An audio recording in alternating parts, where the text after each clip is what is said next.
Hello and welcome to Agents of Nonprofit. My name is Alexander Lapa, and I'm here to speak with everyday superheroes helping nonprofits using technology. Joining me today is Evan Wildstein to talk about his new book, The Nonprofiteer's Fundraising Field Guide. Evan, welcome to the show. Hello, thanks for having me. Great to be here.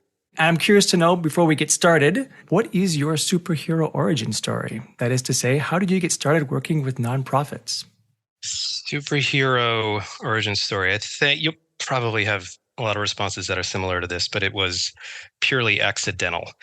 My first role out of undergrad, 20 years ago, this is my 20th year doing this, was in the nonprofit space in arts and culture. Kind of never looked back. I thought at this point in my life, in my early 40s, that I would be a touring rock and roll musician, which some of that serves you well in the social impact sector. But I remember a really frank conversation with my father when I was in a band back in high school and college. And I said, Dad, I'm going to drop out of college because my band is going to make it. And he said, yeah, it definitely will. But why don't you finish up your undergrad just in case it doesn't fall through, in case you're not part of that, 1 or 2% of people that make it through. So I finished undergrad with some semblance of kind of a nonprofit management degree that centered around arts and culture.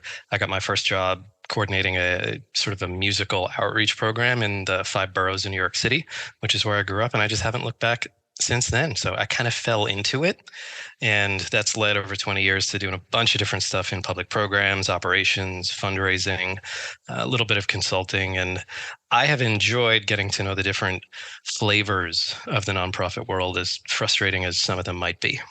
That's really great that your dad had a backup plan for you, because as much as I would love to hear you rock and roll, it's always good to have, just in case things don't quite go to plan, to know where to go next. So great for him. And thank you again for joining me.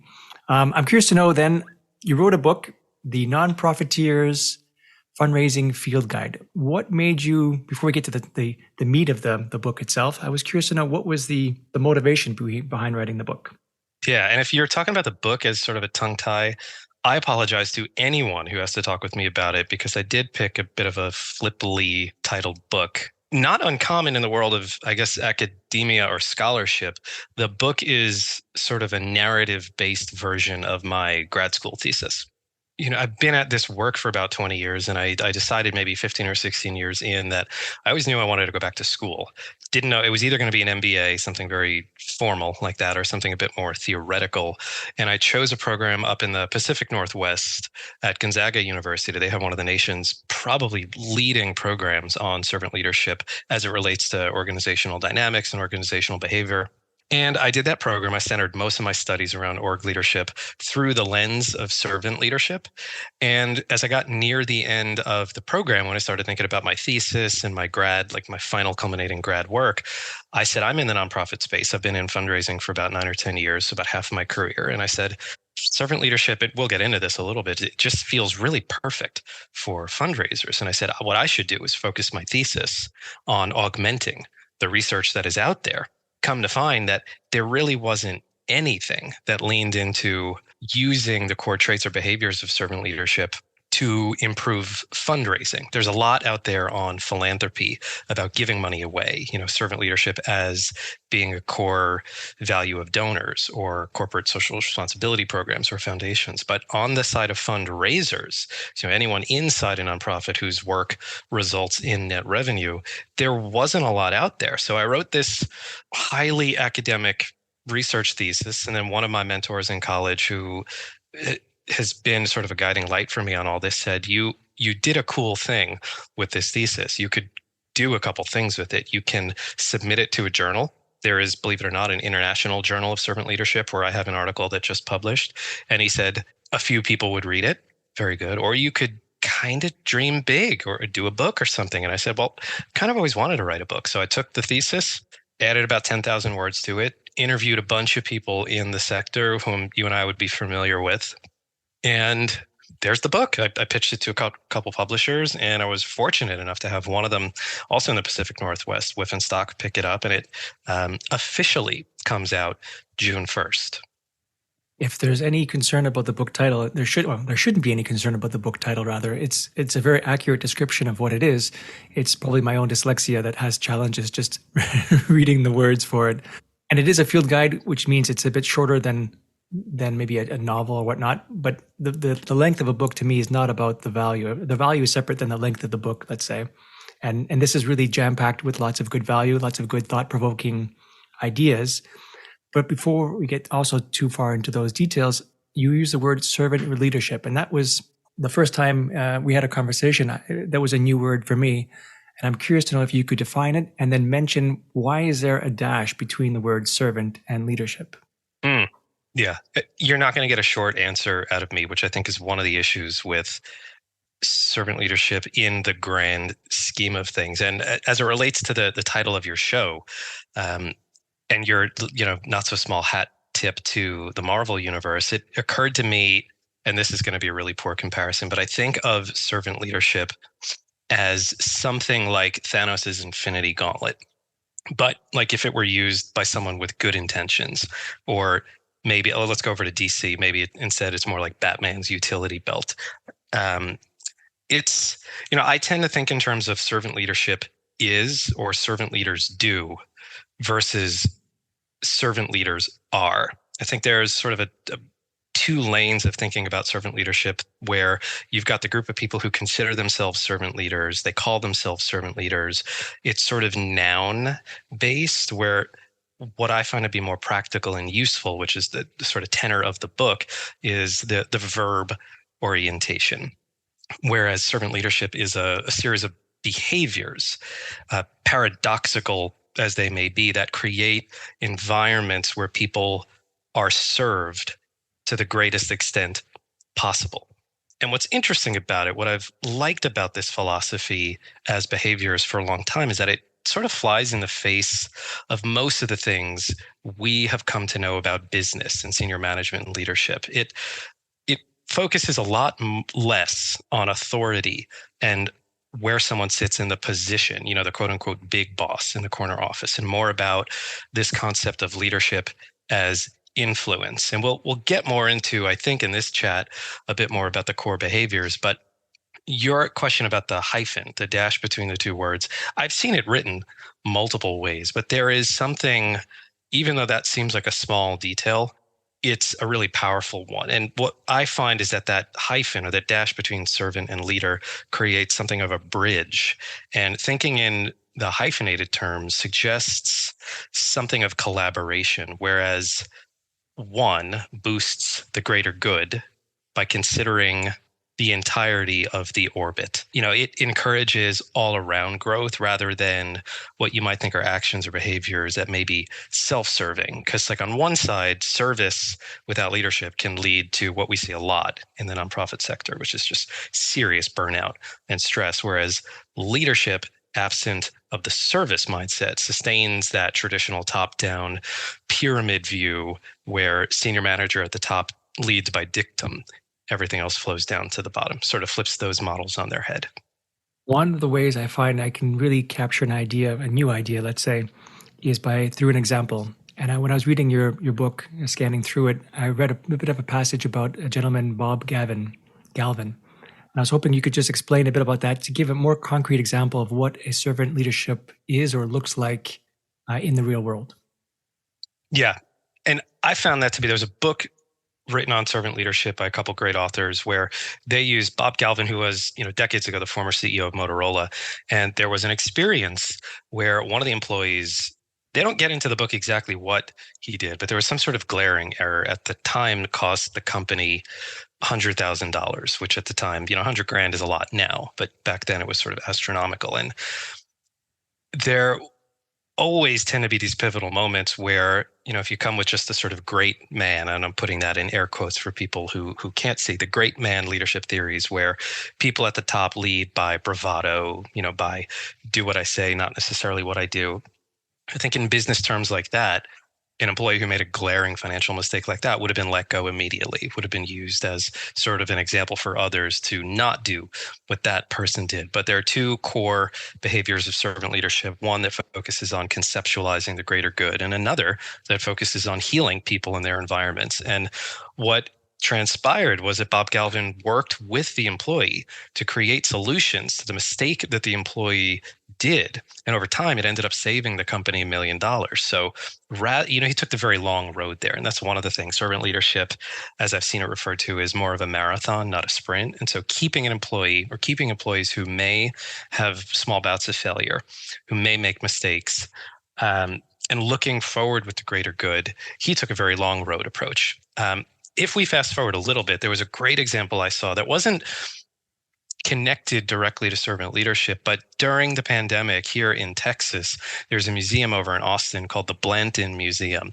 And this made a lot of smaller wave headlines in our space where, at a time when organizations were either doing serious furloughs or layoffs, but nonprofit sector let, 2+ million jobs go or furloughed during the pandemic.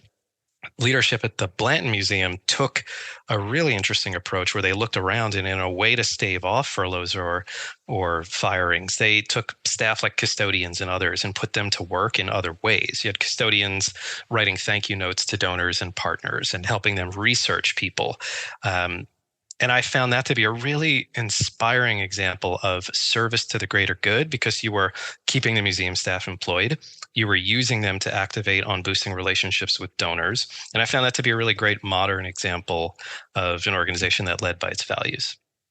There was one scenario I read a few years back about being a good boss or a good leader, or the difference between a boss and a leader, where a boss just tells a group what to do and is in front, and he's like, leading the charge. Or it was the reverse. They're behind. They were behind, telling people what to do, and the foot soldiers were going off into war, kind of thing. Versus their leader is the one in front, taking the shots with the front line and leading by example. As I was reading about servant leadership, I was that imagery was kind of brought to the forefront of my thoughts, and I was wanting to know if do you see parallels as well, or is it a bit different from your perspective?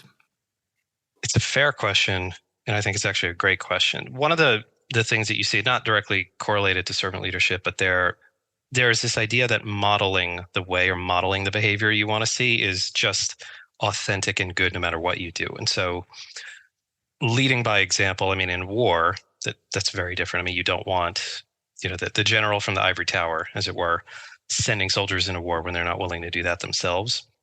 People will follow by example. So if you've got, take it back to our industry. If you've got a CEO who is telling the head of development to go out and raise money, but the CEO themselves is not willing to get out there and meet with donors, it's a little bit less violent than the war analogy. The war analogy makes more visceral sense, but that's the kind of thing where, especially if you've got a young fundraiser or a young program officer who's new to this work, if they can see their executive leadership, board volunteers, and other people who are in positional authority roles doing the work that they should be doing. I remember once when I was working in the arts industry, we had just done a small performance in a community center, and the general director of the opera company, this is someone who's earning big bucks, comes to things you don't expect them to get their hands dirty. We were striking down the scenery. Striking means taking down and putting it back into the touring van. He was folding up pieces, helping to steam wardrobe from the artists and put them in the crates. You feel a little bit embarrassed because you're like, this is the CEO of the company making drastically more money than anybody else, but they are not in the mezzanine. They're down on the floor modeling good behavior. I think that is the quintessential servant leader. Yeah, obviously the war imagery is meant to be figurative, not literal, of course. But those are great examples. That gives me a much better starting point to understand what this is about. And I know that you've listed at least 10 characteristics of servant leaders. And I was hoping you can go through maybe a few of them. Maybe you can pick your favorite or the most interesting ones from them. And I don't know if it's better to list all 10 and then you choose the ones you prefer, or just pick the ones you choose and then we'll just list the other ones. I'll leave it up to you. Sure. And I should, sort of a caveat that I think if you were to Google servant leadership or go on LinkedIn and just start following that, what is the pound symbol, the hashtag, shows you my technological comfort, Alex. this servant leader, the list of servant leader qualities or behaviors is probably endless. Like you probably find 1,000 of them. Though I tend to be fairly traditional and not necessarily recreating wheels in sort of a markety way. But what I went off of and what I find that most of the good logical wisdom around servant leadership goes is this list of 10 that was distilled down by the mentor I mentioned earlier. His name is Larry Spears. He's one of my favorite professors in grad school. He is one of the nation's or probably the world's leading experts on servant leadership. He took, and it's helpful, I think, for people to listen to this. So if folks aren't familiar with the name Robert Greenleaf, I think you can't not be familiar with that name and say that you're into servant leadership. So Bob Greenleaf, and if it's okay if I do just a little history lesson here. Sure. Robert Greenleaf, from I think the 1920s to 1960s, was sort of an in-house management consultant at AT&T. AT&T, a very different company 100 years ago than it is now. There were no cell phones back then, but his strength was getting the best out of people, and so he took what you could go back to the times of Jesus Christ, if not earlier. You can look at the core behaviors of servant leadership and think this is not something that just came up since the 1960s and 1970s. We've seen evidence of this over time. But what Bob Greenleaf did was in 1970, he wrote this really pivotal essay called The Servant as Leader, which gave this particular practice a name. 50, 100 years before, people were talking about this stuff in organizational theory, but Bob Greenleaf gave it a name. He called this type of person, these types of behaviors, servant leadership. He got this idea, which I think is helpful from noting. He was reading Herman Hesse's book, A Journey to the East. And for those who aren't familiar, I'll give the abridged Cliff's Notes version. There is this group that is on this metaphorical journey to the metaphorical East. He doesn't quite get into who the people are or what is in the East, but they have this servant that is with them on the way. His name is Leo. And what you find over time as the book goes on is that the servant Leo disappears and the group sort of falls apart. So Greenleaf came to this notion that leadership can be present from a servant role. He took that, wrote The Servant as Leader. And in all of his writings, he was writing essays, articles, giving keynotes and other things. After he left AT&T, he was a consultant for nonprofit organizations, for-profit organizations. What my mentor, Larry Spears, did was took all of those pivotal writings and tried to find the through lines of what the most consistently written about things were. He found that list totaled 10 things. I'll say them quickly here, and I think a lot of them would make sense for anyone who's in the nonprofit space. And then maybe we could get into like 2 or 3 of them, if that's okay. That works. Yeah, sure. And just a quick side note, have you ever noticed that lists are always about like even numbers, like 10 and 5? It's never like 9 or 11. Yeah. Odd observation. It's obviously a very well-known, not standard, but it's common. But I just keep on noticing it, and I keep on scratching my head why 10? Why not 9 or 11? There's something. It's like the the outer envelope with a crooked stamp. Like there's something just sort of like off. And I know there's put the stamp on crooked and it looks like there's an actual human being that put it on. So maybe I should read this, but there's something comforting, I guess, about round numbers. I don't know. 10 just seems overwhelming to me. I remember when I was early conversations about this book before I did it, someone in our sort of collective network said, maybe 10 is a bit much, because what I did was I took all 10 of those servant leader behaviors and I suggest 3 actionable practices you could do for each of them. So the sort of subtitle of the book is 30 Practical Ways to Boost Philanthropy Through Servant Leadership. So if you think 10 is a lot, anyone listening, don't get dissuaded by 30 because the book is only like 80 pages. You'll fly through it, I hope. So the list of 10, as Greenleaf wrote it, as Larry Spears distilled it down, I'll go through these relatively quickly. I'll focus on 2, Alex, and if there's another you want me to chime in on, I'd be happy to. So yeah, that works. Listening is the first one. I would say, above all else, and here's a quote from Greenleaf, and I'm actually quoting him here. Only a true natural servant automatically responds to any problem by listening first. And it's because listening builds strength in other people. I would say fundamentally, and I think most people in the nonprofit sector and business in general would agree that listening is a quintessential thing. You can't really move anything along if you're not truly, not just hearing what people say, but listening to what they do. Servant leaders are also empathetic. Now I'm going on to the numbers 2 through 10. So servant leaders are empathetic. They lead from a place of healing. They practice persuasion. They possess a tremendous amount of awareness, specifically self-awareness. They have a great deal of foresight. They're able to look forward and see things for what they could be. They conceptualize. This is one that I think nonprofiteers love, is that servant leaders practice stewardship. And stewardship fundamentally is more a matter of trust than anything else. Probably one of my favorites is that servant leaders practice a serious commitment to the growth of other people. And then final on that list of 10 that people wouldn't be surprised about is servant leaders build community. So that's a list of 10. I think anyone listening to this would probably hear that and go, that doesn't that just, if you were doing like a video game, the avatar of a nonprofit employee, I think you would probably plant a lot of those behaviors into the quintessential nonprofit employee, especially a fundraiser. And the note I made earlier about the infinity gauntlet or, Bruce Wayne's utility belt is that servant leadership is often kept at this 10, 20, 30,000 foot view, where I think one of the reasons it's difficult to kind of say what it is because so many people keep the definitions at that very high level. Servant leaders should listen. They should be empathetic. Very few people have drilled into how to listen better, how to practice empathy, how to be someone who leads from a place of healing. That's what I've tried to do in this book. So just sitting on listening as the first big one, I want to go back to that line that only a true natural servant automatically responds to any problem by listening first. For me, this is the big paradox because, I mentioned at the start of this conversation, by this point, I thought I'd be a world famous touring rock and roll musician. I was a lead singer, lead guitarist for a number of bands, very comfortable being in the spotlight, in front of the curtain.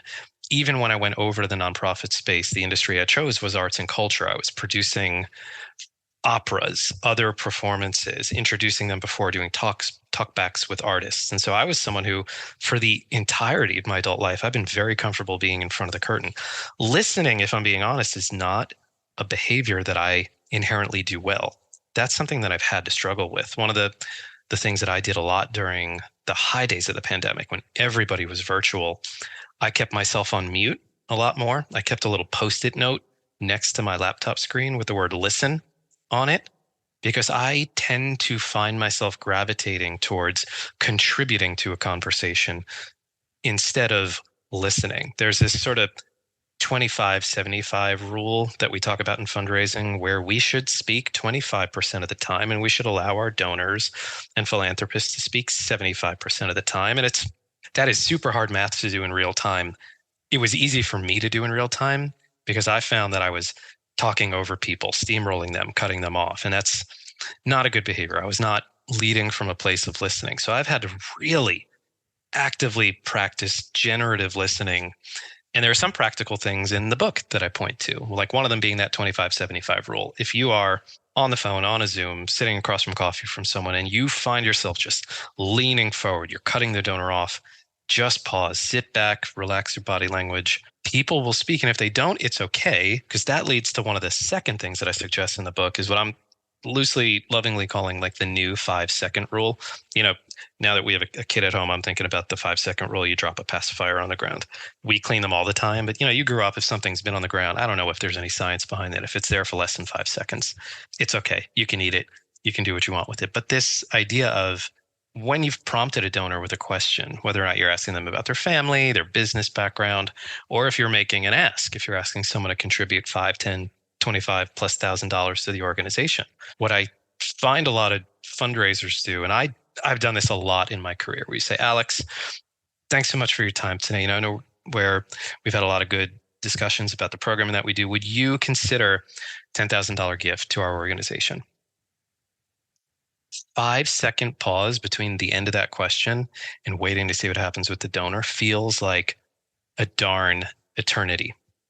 But you allow a lot of generative space when you can lean into that. I struggle with it so much. And the thing that most people do in that world is they make that question and then they immediately follow up with something like, oh, and I know it's a lot of money. If you can't do it right now, if business is tough, we totally understand. Maybe you could do less. Maybe we could spread those payments out over a couple years. And a lot of decisions get made for donors because fundraisers don't practice active listening, because they don't give themselves those 4 or 5 seconds to lean into that. So listening first and foremost. I think if you do, were Bob Greenleaf still with us, if he would probably say if you do nothing else out of the 10 things that he believed a servant leader does, he would probably say that listening is the baseline practice. How does that sound so far? Sounds so far so good. The going back to that 75-25% rule, the way that I learned it is through the simple expression of saying you have 2 ears and 1 mouth. So you should be listening at least twice as much as you're speaking. So if you can't do the math, then maybe that might help. That's, I guess that's 66-33 kind of thing. But but again, round numbers, right? That's less sexy than 75-25. That's true. But 1/3, 2/3. Well, okay. Second thing is the 5-second rule. I did watch a episode of Mythbusters, and they did blow that one up. There is bacteria that is immediately transferred to whatever is fallen. So there is no such thing as a 5-second rule. Oh, gosh. Well, I'm glad we sterilized the pacifiers when they fall on the ground then.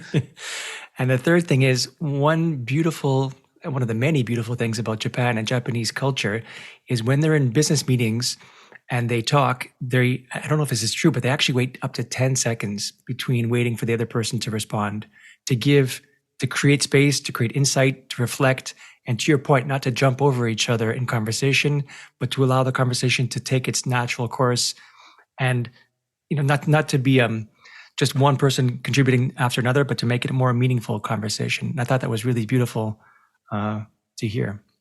There's a lot we can learn and look, I'm thinking of this through the lens of an American. Even our peers up in Canada, peers south of the border, Europe and Eurasia, there's a lot of research also on servant leadership in different cultures. I think some of this would fly in the face of how other people do it. So anyone listening who English may be your first, second, third, fourth, fifth language, if you can understand what we're talking about here, this is not meant to paint with a very narrow brush. These are broad things that may make sense for folks. So excellent point. The quote that I liked most when reading the book was, if you're not willing to put everything aside, then you are not willing to truly listen. And I think that's really important, but also hard to do, because as I'm talking, as you're listening, not only are you, of course, listening to the exact words that I'm saying, but you might have some other thoughts going through your head, like, I'm hungry. Geez, I haven't eaten in a while. And you have like secondary thoughts that happen at the same time. So to kind of put that aside during a conversation and to give your full active attention on something is challenging.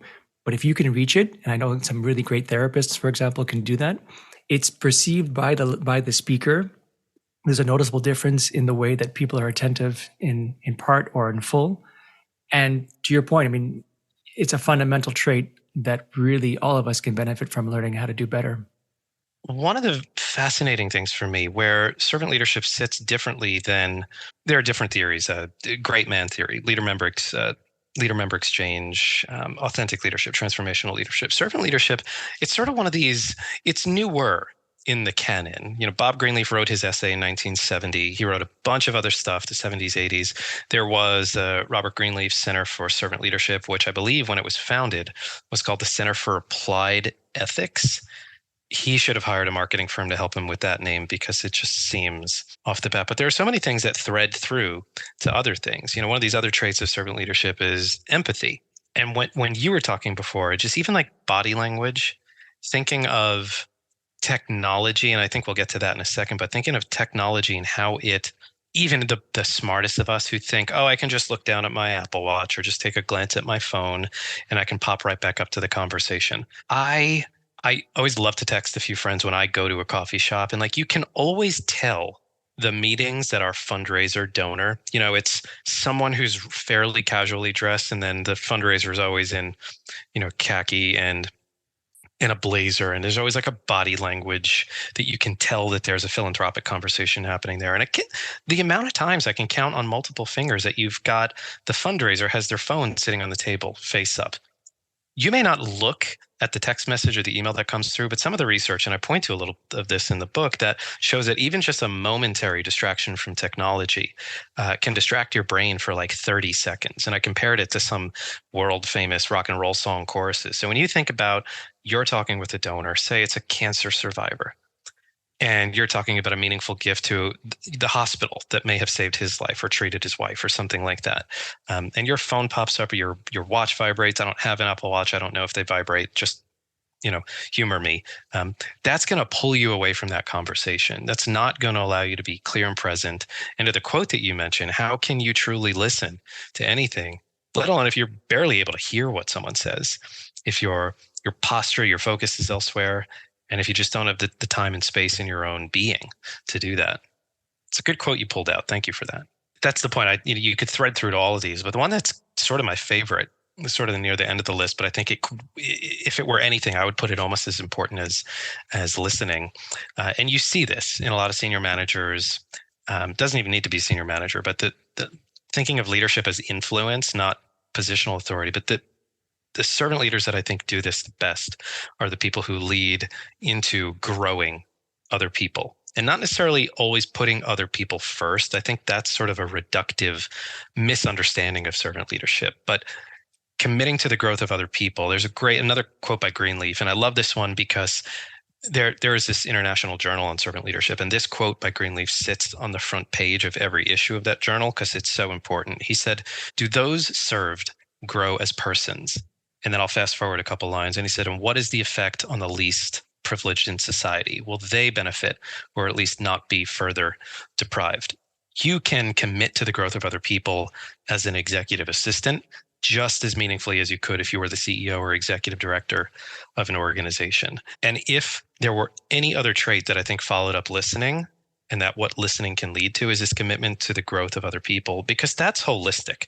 I think one of the misunderstandings of servant leadership, as I said, is that you just give so much of yourself for the benefit of other people. But if other people grow, and I think in terms of staff or donors, if they grow with us and through us, that's a tide that lifts all the boats. And I think, especially in philanthropy, you can commit to growing other people by inviting donors to conversations about programming. There's a great adage: if you ask donors for money, they're probably going to give you advice. And if you ask for advice and guidance, you may end up with a philanthropic conversation. So you can start there. You can grow your staff by leaning into professional development.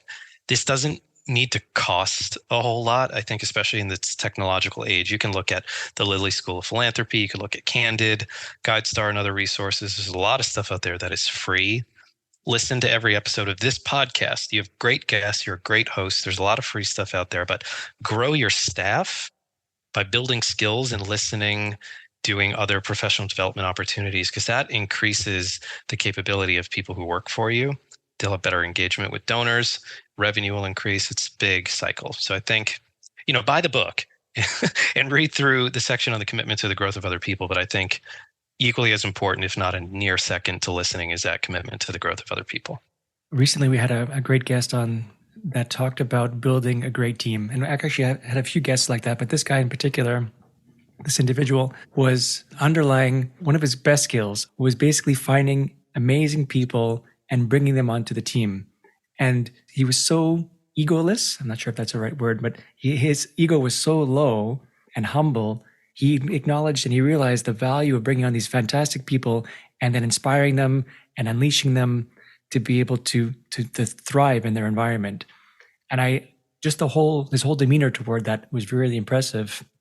And that kind of inspires me or reminds me of this conversation we're having now, where it really is serving other people, serving your team, making them shine. You do get a bit of that glimmer. I guess you kind of hook into that aura a little bit, but the idea is that if they shine really, really bright, it ends up reflecting well on you without you having to get all the attention. And you can really amplify the impact that you have, because obviously one person can inspire and guide many, many people versus, being only one person, you only have so much that one person can reach. So I love the fact that you chose this as a second thing to jump into or dive into. I think that's beautiful. One of the things that I would say, and I sometimes have a hard time admitting this, but I think, when I was a program director, I was a good program director. Was I amazing? Probably not. Now I've run philanthropic programs for a few organizations now. I'm a good fundraiser, not a fantastic fundraiser. This is a little self-deprecation, but one of the things, and let me harken to our mutual friend Tim Lockey, who introduced us actually for this conversation. I want to say a couple of weeks ago, but with a new baby here, it could have been years ago. My sense of time is a little warped. But in our conversation, he said to me, your superpower, the thing that you really seem to care about is people on your team, staff. And your whole point about the other guests that you had in this conversation is it's a much longer road, but if you can commit to growing the people on your team, so much more will shine through. That's another thing I flipped my script on this maybe about 10 years ago when I first started leaning into servant leadership a lot, but giving things up so other people can grow, it's been hard for me, just considering I'm an Enneagram 8, I'm a confrontationalist. Enneagram 8s, I also learned in researching this book, are people who are just staunch advocates for their people, whether it's romantic partners, family members, team members. They are relentless in making sure that those people are growing. And I think you don't see it a lot in the social impact sector because you have a lot of people who ascend to senior manager roles because they may, and this is something in organizational theory, the Peter Principle, which was also from the 1970s, meant to be sort of a farcical focus that people rise to their level of incompetence. And that's the Lawrence Peter did this in the 1970s, and it kind of explains a lot of the characters in the Dilbert comic series. But you have a lot of people who are like expert program directors, and then they move up to be chief leaders when they have particular functional skills, but not necessarily the people-oriented ones, or really expert major gift officers who are promoted up to be a chief development officer, where you're maybe dealing in principal level gifts, but your primary responsibility is the care and growth of the people who are on your team. And people leadership and influence fundamentally different, I find, than operational strategic work related stuff where you're no longer building the widgets, you're managing and leading and guiding the widget makers. And we don't often see a lot of evidence in our sector of the people who ascend up that ladder in positional authority who are just truly wonderful at the people part of it. But we remember those people, and we would, even if we quit a place, we would come back to another place and work for those people. So you're spot on, your other guest. I'm going to go listen to that episode now. Yeah, shout out to Tim Lucky for one of his superpowers actually is seeing other people's superpowers of being able to put it into words, articulate it, and then, well, I'm not sure what happens then, but he has that ability to to identify that superpower, which you myself might not be able to recognize. So yeah, and then the Dilbert, I like the Dilbert reference as well. The promotion to incompetence. I see it all the time in the software world where you could be an amazing software developer. So they promote the person to be a manager. And then all of a sudden, all these people skills have to come into play, and they don't have those skills. They were just really good developers. So what I would say is, here's another, this is the thing in like, I don't consider myself an academic, but I do read a lot. There's another great author that some of your listeners may be familiar with, a very modern organizationist, Kim Scott, and her book, Radical Candor, not specifically for the nonprofit industry. And I think the subtitle of her book is like How to Be a Kick-Ass Boss Without Losing Your Humanity or something like that. So I read books like that all the time, and I try and steal what I can to bring over to the nonprofit sector. She distills down really well this bifurcation of superstars versus rock stars. And superstars are those people, when you look at the sort of upward trajectory, the associate to assistant director to senior director, managing director, and so forth. They, every 2 to 5 years, they've done work that behooves an upward promotion. And what comes with that is more responsibility, more management, higher salary. One of the things we don't really do well, and this is not just nonprofits, I think every business does this, is we don't focus enough on the rock stars, those bedrock people who call it, your database administrator, someone who lives, breathes, knows intimately how to just be a kick-ass CRM manager. Maybe that person 5-10 years down the road doesn't want to be a director of development. Maybe that person wants to own their pocket of work. They want to be a prospect researcher. Maybe they're a major gift officer, and that's what they want to do into their 40s, 50s, 60s. They want to retire a major gift officer. And this is maybe a typically American thing, promoting up as opposed to promoting forward. And I think focusing more on building those people's skills that want to stay at a certain level doesn't mean they can't promote more deeply, where they get better knowledge, they get better pay. This doesn't mean someone who's making $41,000 a year to manage your CRM, which is an abysmal salary, if you're calling that out, that you can't give them more money, can't give them other responsibilities. But it doesn't all need to be upward. Kim Scott does a really great definition of how to work on and encourage both of those folks. But being able to see both of those skills and not just working with people to what the next promotion is. Maybe your manager wants to stay a manager and just be there. Maybe they don't want to be an executive director one day. We as an industry need to focus more on how to be better stewards of those people, because over time, you don't want those people getting stale, because that sort of becomes like mold inside an organization. They get resentful. They see everyone else getting promoted, whether or not they want it. And it's a good thing if we can focus as much on them as we do on those bright, shiny, loud people. And I consider myself a bright, shiny, loud person. So I've had to work at this hard myself. I love that quote. What we should happen is promote forward, not up, is basically what you were saying. And I haven't heard that before, but it makes total sense to me the minute you said it. Thank you for sharing that. Sure. All right. So that covers 2 of the 10 topics. And I'm looking at the time. We probably don't have time to cover all 10. And plus, we wouldn't want to anyway. We want people to read the book.